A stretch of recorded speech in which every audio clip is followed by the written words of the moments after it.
The Congo, straddling the equator, is one of the most beautiful and fertile areas of West Central Africa.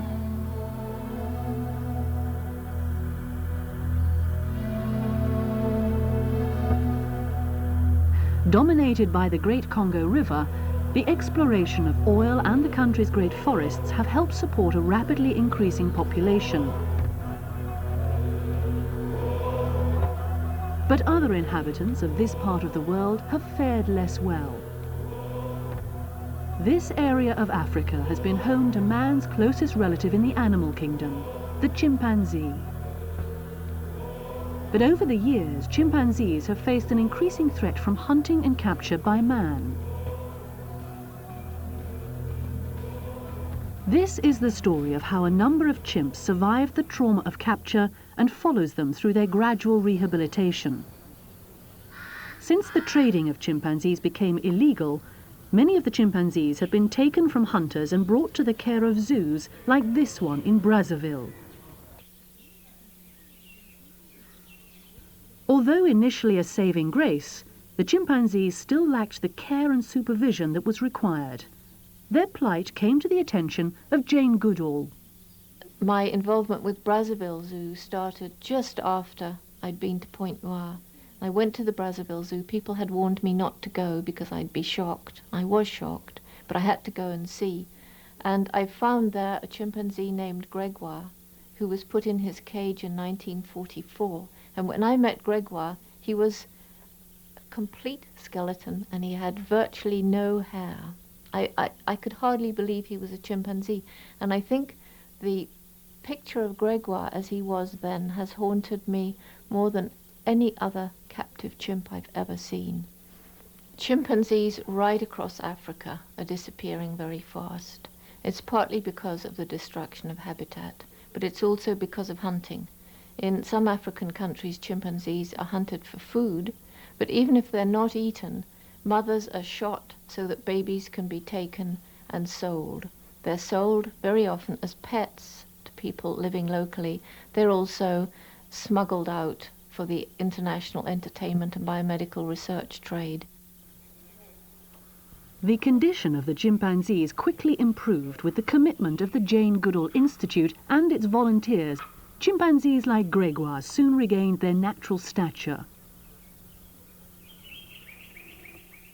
The workload involved in caring for the chimps at the Pointe Noire and Brazzaville zoos was enormous, and the JGI had very little in the way of funding. Conoco, one of the oil companies operating in the area, endorsed JGI's efforts by providing food, support and communications backup as part of its conservation efforts. It soon became obvious to all involved that this was only a temporary solution, and the whole problem of hunting and people's attitude to their wildlife, as well as the chimpanzees' immediate needs, had to be addressed.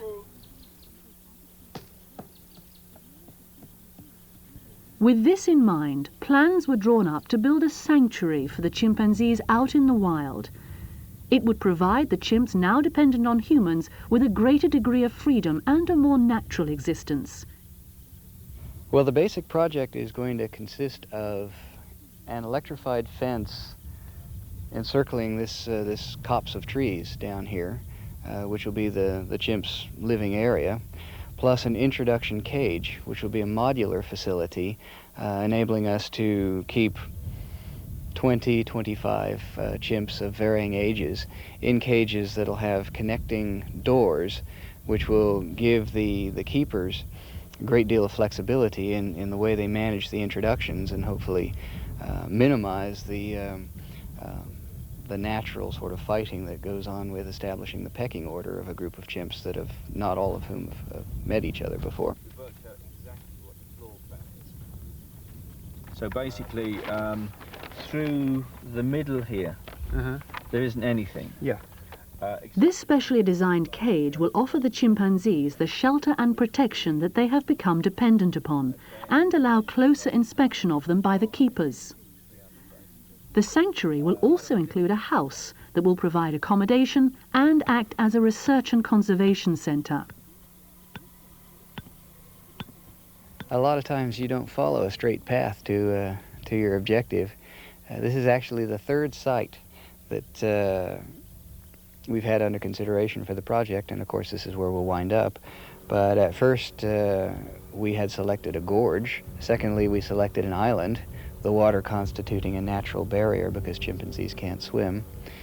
Trouble with it was that it flooded in the rainy season. And so we eventually found this site. We think, in fact, we've wound up in the best possible place we could have had, because on a clearer day than today, you can see the Mayombe Mountains in the distance. And of course, you have this beautiful marshy plain spanning out beneath the view here. So really, we feel like we've ended up in the ideal place.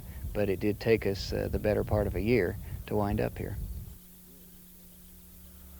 With the final site selected and approved by the government, a detailed budget was prepared and the final decision was made to go ahead.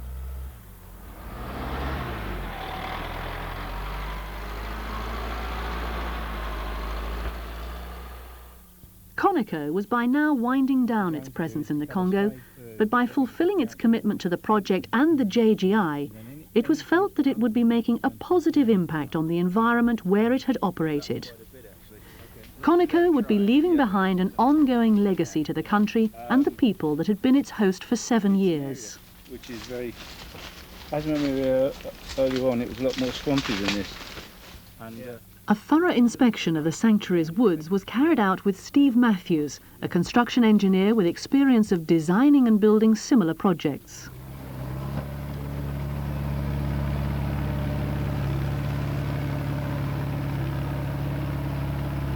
The plans called for the house, the concrete base for the cage and the fence posts to be erected by local companies. Well, let's get him to work, all right? Time's wasting. Let's get after it. Simultaneously in Kent in England, Steve Matthews' company prefabricated galvanized cages and assembled the electrical materials for the fence. It was like building a car chassis on one continent, the body on another, and mating the two on site. Actually, it looks very good. There's very few moving parts. yeah, So, you know, your maintenance is cut down then, isn't it? that's what we try to achieve. All we've got to do now is put it up over there when you come over with us.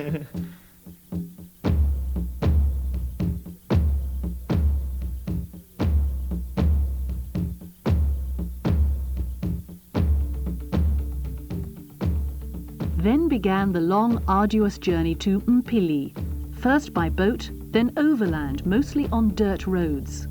With the rainy season approaching, just getting 18 tons of materials out there was a challenge in itself.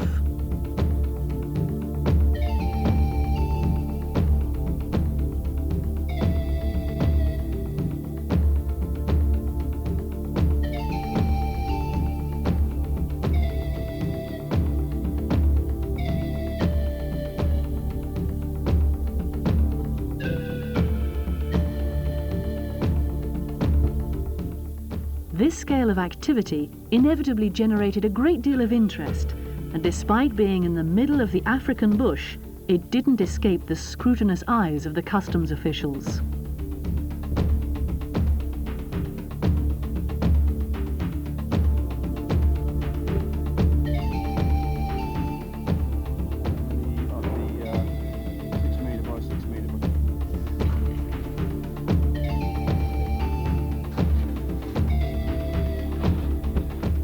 Under the guidance of Steve Matthews, the construction crew, part English, part Congolese, pieced together the cages like a giant puzzle.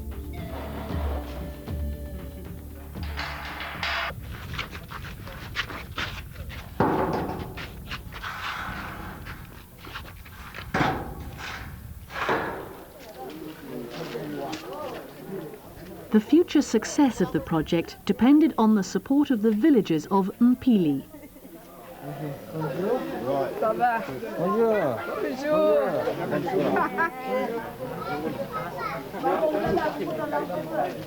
Monsieur Robert, bon, mais papa, quoi? Le chef. Oui. Voilà. Merci. Et les autres, hein? Cool. OK? OK. What is this open? This is cool. This is for life. Yes.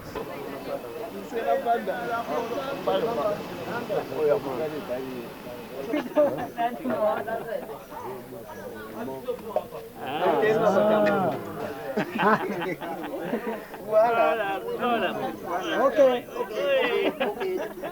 Ça va, hein? Ça va.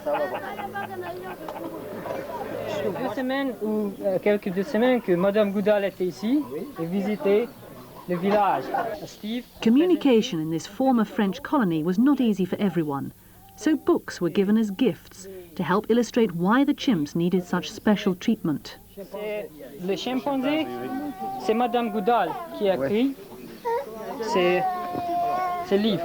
Alors, je vais présenter ça pour le chef et ça pour l'école. On n'a pas vu. On entend d'abord.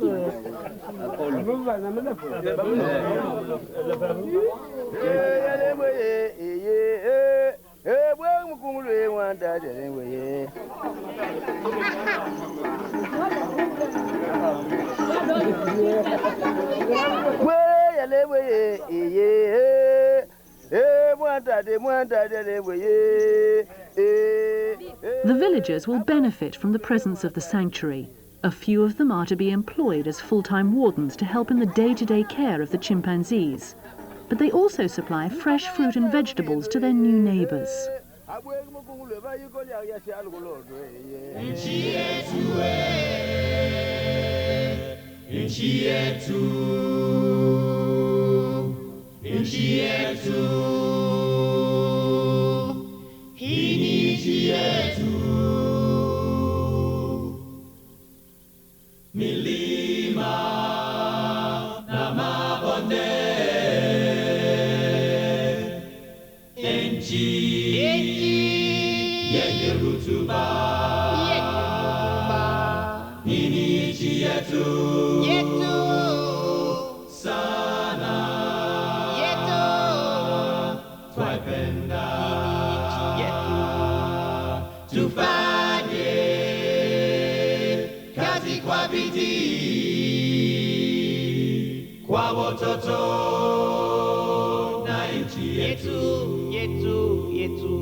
I think it's coming along great. I haven't been here for 6 weeks, and the amount of progress in that amount of time is spectacular. We had just broken ground before. Now we've got the bases laid. We got the cage almost entirely up. We got the fence more than half wired now. House is practically built.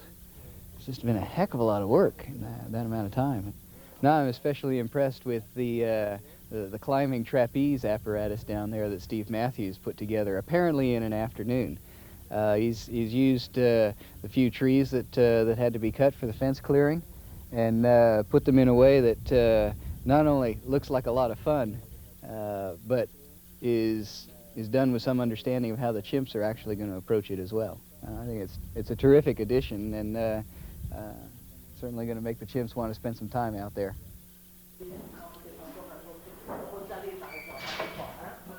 The next problem was transporting the chimps from the cages where they'd been kept for so long out to Mpili. Amongst the party due to travel was a group of nappy-clad chimps who had been living and cared for inside the homes of some of the helpers. Graziella Kottman, the JGI representative in the Congo, was there to lend a hand in the chimps' final move. As well as the practical problem of moving the chimps over such a long distance, there was also the chimps' health to take into consideration. I'm a physician working with the State Department, and I got involved mostly not only in hand-raising these animals, but also in taking care of their medical problems. The challenge for us is to try to keep these animals alive. And that's really the fascinating aspect, is that we need to treat them like we would treat children that have been abandoned by their parents, very young children. And that means that everything we think of, all the illnesses that we see in the young children, are seen in these chimpanzees, and that the most common cause of death is pneumonia, which is what we see also in young humans. And that means that we have to treat them the same way. We have to watch over them very closely. And again, they have a very high mortality rate. If we can respond to them and treat them like they were children, I think we do very, very well. But we also have to be very aggressive with them and aggressive in their care. It's a nice ending here. We're very, very pleased that they have the opportunity to go to the sanctuary. I mean, these are really lucky chimpanzees, and we just are very, very happy, and of course we're very sad to see them go. But it's an opportunity that I wish all chimpanzees, orphan chimpanzees, have. Pushing it around. 4 months after the start of the project, the chimps were finally on the move. Tranquilizer darts were prepared in anticipation of having to sedate some of the larger chimps. Vince Smith from Chester Zoo was brought over because of his experience in handling primates, and also his expertise in using a blowpipe. But what wasn't anticipated was the chimpanzee's fear of anything that resembled a gun, including a blowpipe. I mean, what he's doing is that as soon as he sees me, he sort of sits in the middle of the slide, you see, between the two. And,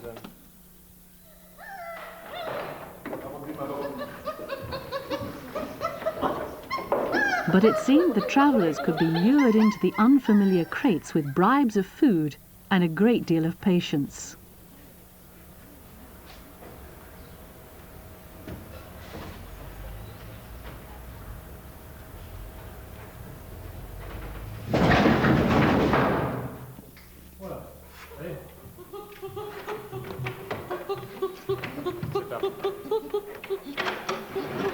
Come on. Come on. Get the big guy out here.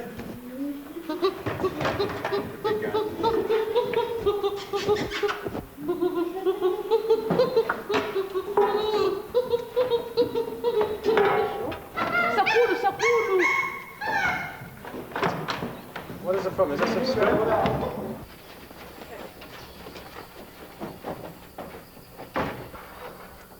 For what was to be the beginning of a new life for the chimpanzees marked the end of a close relationship between the wardens and their chimpanzees.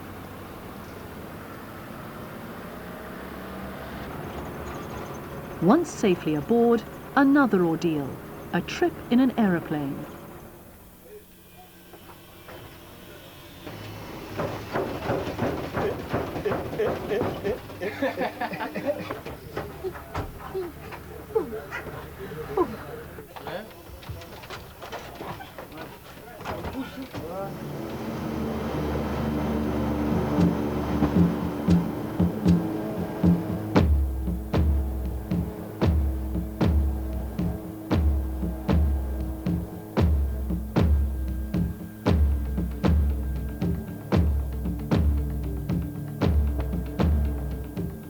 After the 400-kilometre one-hour trip by air, there was still more overland travel in the baking equatorial heat. By this time, the chimpanzees had been in the crates for many hours. No one could be sure what condition they would be found in. Everything was ready, clean and in place. The cage erected and the fence completed. The solar panels and the huge batteries which would provide a constant supply of low-cost power to the 1.5-kilometre fence were provided by Conoco's oil exploration stores. Even the house had by now some home comforts. This was the result of over a year and a half of planning and 4 months' hard work. The chimp's final voyage was almost over.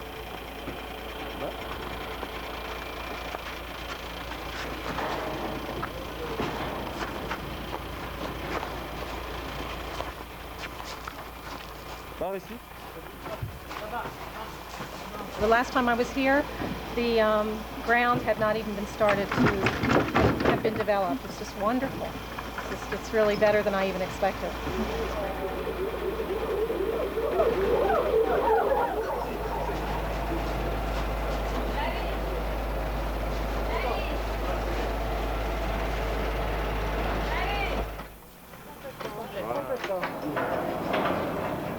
Voilà. Okay, we'll go for it. Voilà.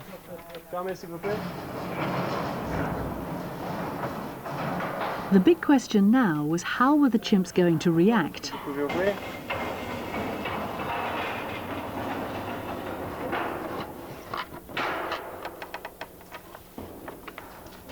Anybody coming out? Yep. 1, 2, 3, 4, 5. Christopher lagging behind. Christopher, come on, watch. Who's that? Christopher. Some of the chimps, like young Christopher, were uncertain. Bon, fermez, s'il vous plaît. The younger, more confident chimps, who were used to living in human environments, seemed to adapt more quickly. One by one they emerged, and it soon became clear that every single one had survived unharmed. Le dernier. Bon, fermez, s'il vous plaît. 100% success. Nobody darted. Nobody got bitten. All a little bit thirsty, but apart from that, yeah, great.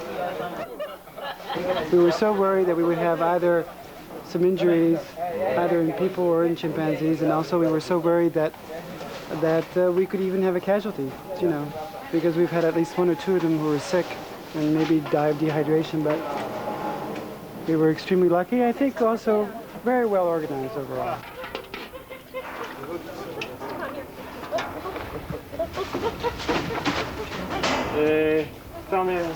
They have all had quite a bit of water. The important thing is that we don't want to give them too much water at one time because they've been without water for a while. So we'll gradually give them increases of water and start introducing some light things for food. That's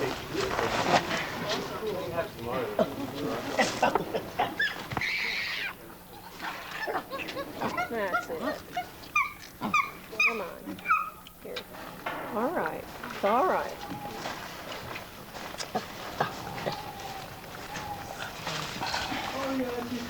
I had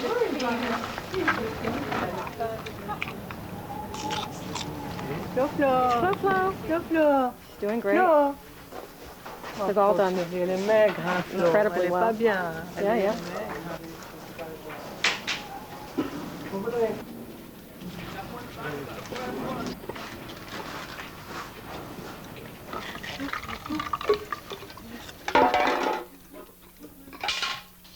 Aside from settling the chimps in, the team also have a lot of work on a daily basis. The chimps require a great deal of water and fresh fruit. And the younger ones in particular need their own diet and constant monitoring.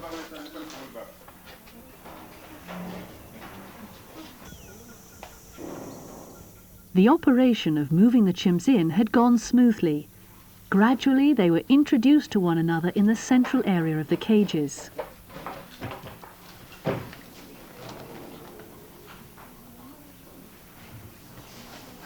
The holes in the side of the cage allow the chimps to learn about the effects of an electric fence by the time they're taken to explore the new environment of the woods, a far cry from the markets from which they had been rescued.